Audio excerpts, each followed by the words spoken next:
listahan pila ba jud ka mga stall owners kana ang qualified or kanang narehistro nyo nagparehistro para kana sa atong palengke, at least by numero na kamo para pag abot sa ingon adlaw mabalaan na nato kung kinsa kana, Ma'am Shandy.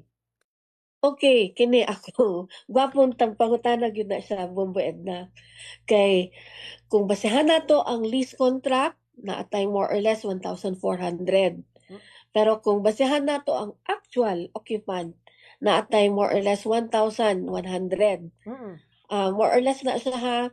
Dili na siya exact figure kay wala sa akong kamot ang listahan.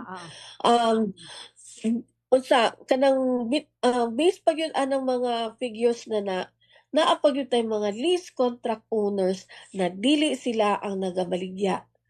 Na ay nagarenta lang sa ilang mga pwesto. Buot pasabot ana, ang ilang mga ginarentahan sa gobyerno na 1,500 sa usa ka bulan or 2,000, ilang ginaparenta og 5,000, 7,000, even 10,000.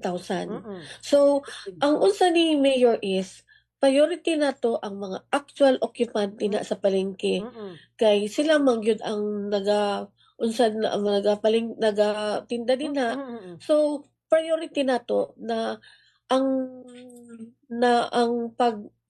mamalhinay na sila ang unang hatagan og pwesto.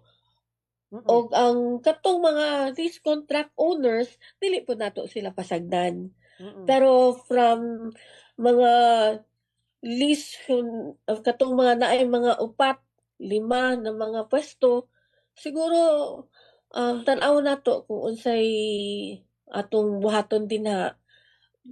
Pero as long as you have the lease contract and you are actual occupant, paningkamutan nato na kamutanan silang tanan, kitang tanan, makabalik yun. Pero like gi-mention ganit ni Mayor, priority na to ang mga actual occupants. Kay sa karon pa lang, murag na-taken advantage naman sila sa mga lease contract holders na wala nagapamaligya din ha.